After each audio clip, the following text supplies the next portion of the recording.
გამარჯობა, მე ვარ ქეთი თუთბერიძე, პირველი არხის ჟურნალისტი და უსაფრთხოების ექსპერტთა კავკასიის აკადემიის кейსის მოწვეული ანალიტიკოსი ჰიბრიდული ომისა და რუსული პროპაგანდის კვლევის მიმართულებით. Ამ პროექტის და სალექციო კურსის ფარგლებში ჩვენ განვიხილავთ იმ გამოწვევებს და საფრთხეებს, რის წინაშეც დგას საქართველო და რის წინაშეც აყენებს მას რუსული ჰიბრიდული ომი რეალურად.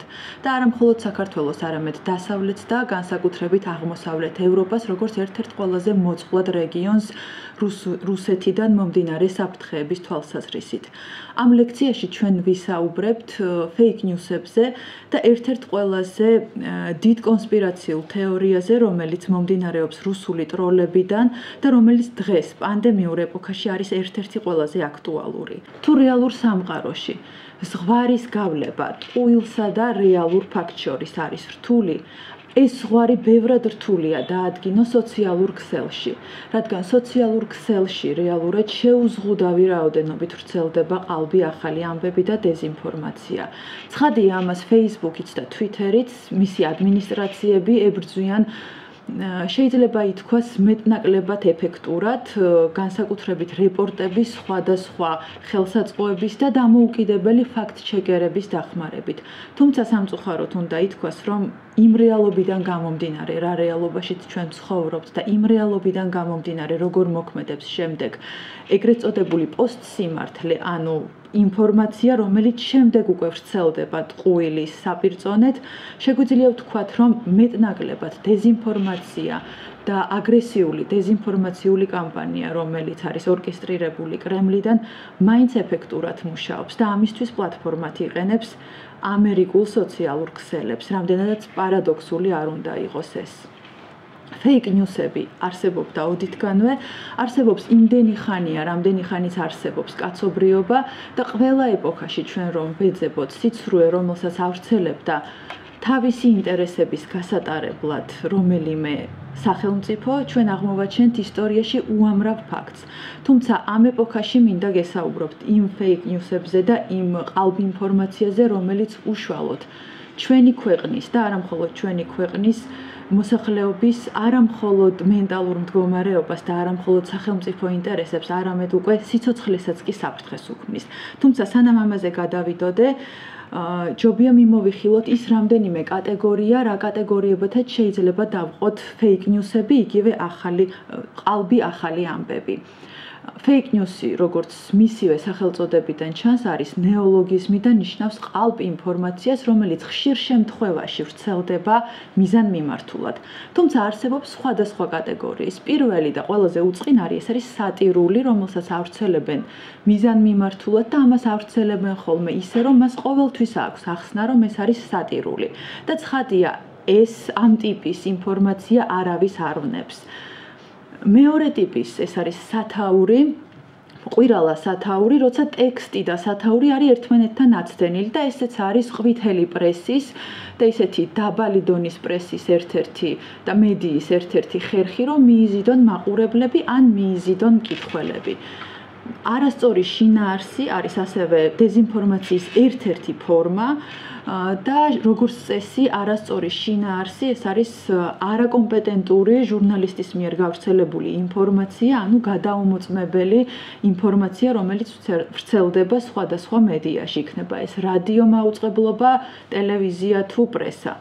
არასწორი კონტექსტი ამოგლეჯილი წინადადებიდან. აი, აქედან უკვე ჩვენ შეგვიძლია ვიმსჯელოთ იმ ერთგვარ იარაღზე და ხელსაწყოებზე, რომელსაც იყენებს რუსული პროპაგანდა და ძალიან ხშირად მიმართავს რუსული მედია კონტექსტიდან ამოგლეჯილ წინადადებებს და არა მხოლოდ რუსული მედია, ის მედიები, რომლებიც ემსახურებიან არადემოკრატიულ და არალიბერალურ მთავრობებს. ერთ-ერთი ფორმა კიდევ fake news-ის ეს არის, როდესაც წყარო არ არის მითითებული და ძალიან ადვილია დაწეროს ჟურნალისტმა, პროპაგანდისტმა, ჟურნალისტმა ინფორმაცია ისე, რომ წყარო არ მიუთითოს და შემდეგ უკვე მაყურებელს არც მოაფიქრდეს თუ ეს წერია დამაჯერებლად, რომ გადაამოწმოს ინფორმაცია. მანიპულაცია ეს არის ერთ-ერთი ყველაზე გავრცელებული ფორმა დეზინფორმაციისა და ყალბი ახალი ამბების, იგივე fake news-ის, რომელზეც ფაქტობრივად დგას რუსული მედია და განსაკუთრებით Russia Today, რომელსაც აქვს პრეტენზია, რომ შეიქმნა დასავლური მაღალი დონის მედიის საპირწონედ და გამოგონილი ამბავი, რომელიც ყველაზე მძიმედ აისახება ხოლმე იმ სიტუაციაში და ყველაზე რთული ვითარების შექმნა შეუძლია. გამოგონილი ამბავი არის ერთ-ერთი ყველაზე კარგი მაგალითი ის, რაზეც დღეს მინდა გესაუბროთ და რაც არის ერთ-ერთი ყველაზე აქტუალური დღეს ამ პანდემიურ ეპოქაში, მით უმეტეს, როცა ეპიდსიტუაცია არის საქართველოში ძალიან მძიმე და მით უმეტეს, როცა ვაქცინაციის ტემპი მიდის ძალიან ნელა, იმ ფონზე, რომ არ არის ვაქცინაცია მანდატორული, არის მხოლოდ ნებაყოფლობითი და ამის ფონზე ჩვენ ვხედავთ, რომ Facebook-ში რეალურად მიედინება ნიაღვარი დეზინფორმაციისა, რომელიც მიზანმიმართულად პირველ წყაროზე ჩვენ თამამად შეგვიძლია ვთქვათ, რომ მიზანმიმართულად ისახავს მიზნად მოსახლეობა აიძულოს უარი თქვან ვაქცინაზე, რომელიც არის სხვადასხვა საერთაშორისო ორგანიზაციების და სხვადასხვა სამეცნიერო კვლევებით დადასტურებული, რომ არის უსაფრთხო და მოქმედებს ეფექტურად COVID-19-ის წინააღმდეგ.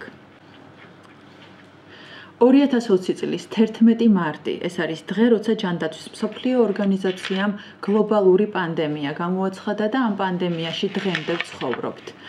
სწორედ ამ პერიოდიდან კონსპირაციონისტებს და შეთქმულების თეორიის მოყვარულებს და შესაბამისად პრორუსტროლებს და რუსტროლებს გაუჩნდათ ახალი საქმე და ახალი საზრუნავი გაეფართოებინათ თავიანთი ეგრეთ წოდებული თვალსაწიერი და ფანტაზია და მოეგონათ ახალ-ახალი კონსპირაციები.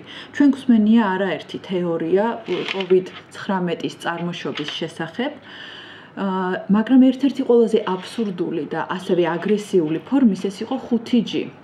ეს არის სწრაფი ინტერნეტი, მეხუთე თაობის სწრაფი ინტერნეტი, რომელთანაც შეუძლებელია იყოს დაკავშირებული ვირუსი, თუმცა კონსპირაციონისტებმა სხვადასხვა ქვეყანაში და მათ შორის საქართველოშიც მოახერხეს, რომ საზოგადოება დაერწმუნებინათ იმაში, რომ 5G-ის საშუალებით ვრცელდება კორონავირუსი. გაერთიანებულ სამეფოში, სამხრეთ კორეაში და ნიდერლანდებში ამ ანტი-5G-ისტების, ასე ვთქვათ, ჯგუფმა ანტენებიც კი გადაწვა და ირგვლივ მცხოვრები მოსახლეობა დატოვა ინტერნეტის გარეშე. საქართველოშიც არსებობდა ასეთი ჯგუფი, რომლებიც შემდეგ ნიშანდობლივია, რომ ასე ვთქვათ, გადაპორტირდნენ ანტივაქსერთა ჯგუფად.